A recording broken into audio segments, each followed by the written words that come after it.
U ime na Otca i Sina i Svetijog Duha. Amin. Возлюбljeni во Христа Бога, браќи и сестри, денеска света го празнува големиот христијански празник врзан за животот и делото на Богомајката, Богородица Марија, вечно Дјева, Спасителката, човекот и свет. Денеска Светата Црква Божја си спомнува на незиниот последен ден поминат во историјата на овој свет. А тој ден за секого, па и за Богородица Мајка, е денот на големата транзиција, на големиот премин од овде там.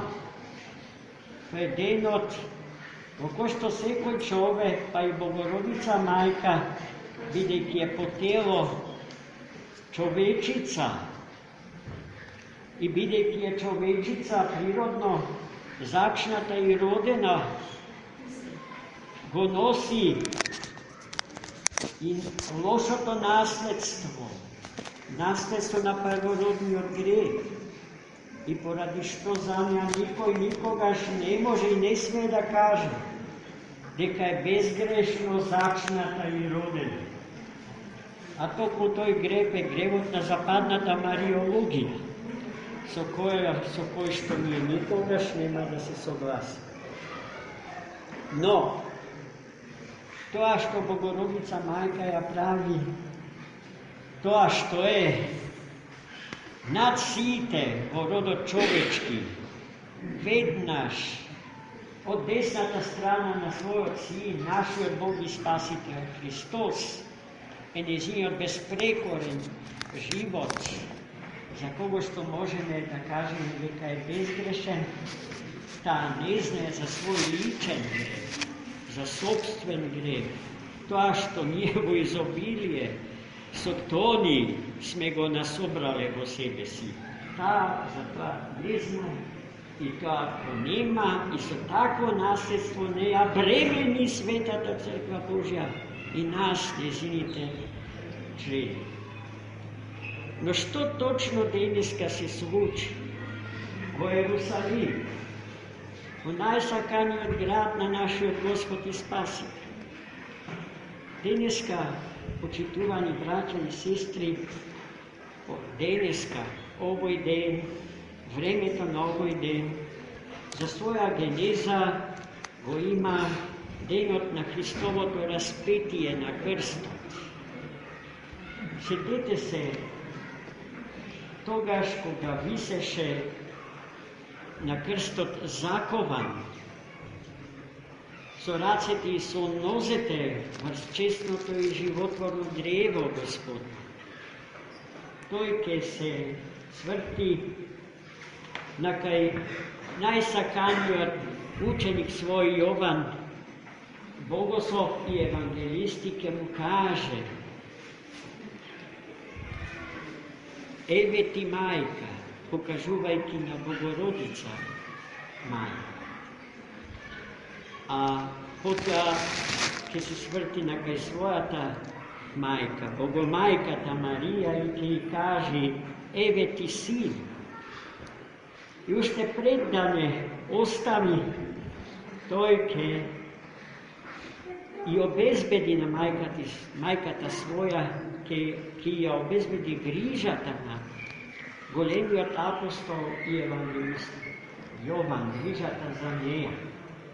Но таа грижа е обострана и ја подразбира грижата на Богомајката за најсаканиот апостол и ученик Христов Јован. Од тој ден, откако Христос ќе биде распнат, убиен и погребен, Богородица Мајка ќе се насели во домот на Свети Јован Богослов. А куќата на Свети Јован Богослов се наоѓа на Сион, во самиот центар на свештениот град Ерусалим. И таму живејќи, според свештените покази за неа, таа секој ден до своето успение ќе ги посетува најомилените места за неа во светата земја. А нејзини најомилени места биле местата кои што се врзани за животот на Христа Богочовекот, нејзиниот син. Најмногу сакала да отиде во Витлеем, на гората Елеонска и на Голгота, се разбира.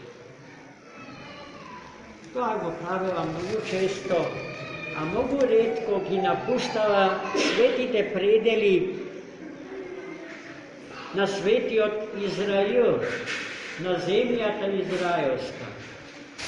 Но според некои докази и покази во свештената книжевност на Светата Црква Божја, таа ретко знаела да ја посети Антиохија и најумниот богослов на црквата од вториот век, Свети Игнатий Антиохиски. Потоа знаела и сакала да го посети светиот апостол Јован Богослов во Ефес, со кого што живеела известно време во Ефес, се додека Ерусалим бил изложен на безбожнички атаки. Исто така за Света Гора Атонска се вели дека ја посетила Богородица Мајка и од денот кога ја посетила почнува нејзината свештена историја, која што трае неиспрекинато до ден денешен.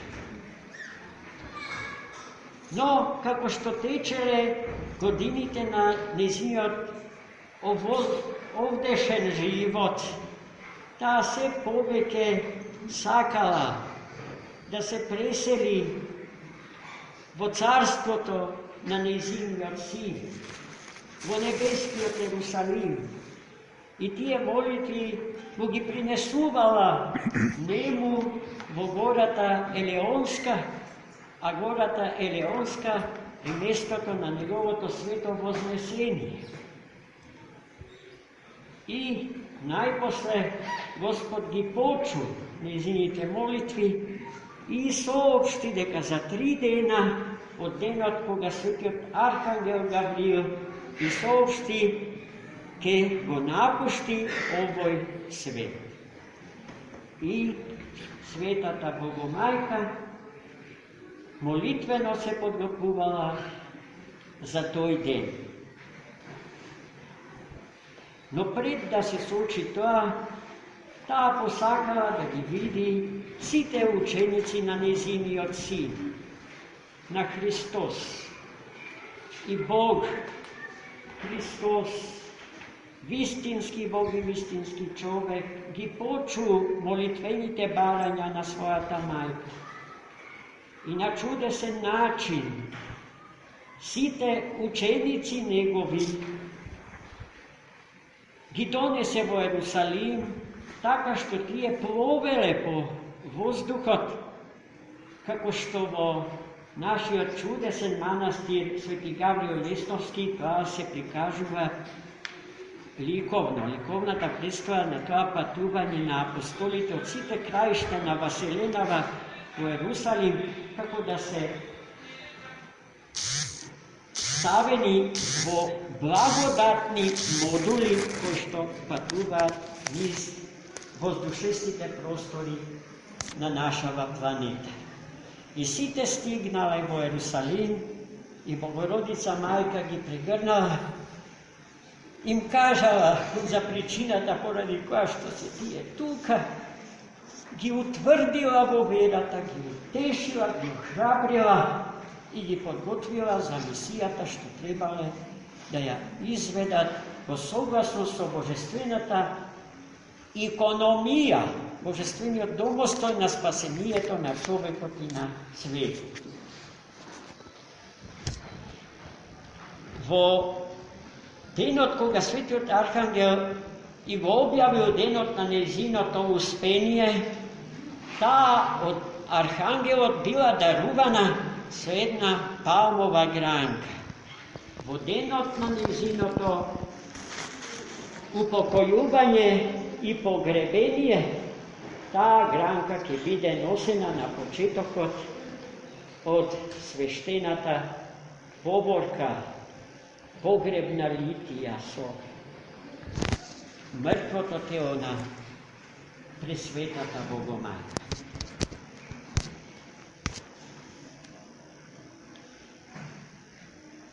И гледајте сега, како и секогаш, Господ остава простор за нови објавувања на чудесни содржини, докошто никогаш не ќе дојдеме, ако не се работи за некаква намерна или ненамерна, случајна или промислена од Бога грешка или пропуст наша човечка. Сепак еден апостол не успеал да дојде во денот на погребението на Богородица Мајка. И тој апостол бил другиот апостол Том. Тој успеал да дојде во Ерусалим 3 дена откако Богородица Мајка била погребена. Но силно сакал да ја види и да го целива нејзиното свето тело, поради што инсистира да се отвори гробот во кој што била погребена. А гробот во кој што Богородица Мајка била погребена е гробот на нејзините родители Јоаким и Јана. И светите апостоли ја дигнале над гробната плоча. А во гробот ништо. Само плаштаницата, телото на Богородица Мајка не било во него. А тоа значи дека таа воскреснала, му се совознела на вознесениот нејзин син.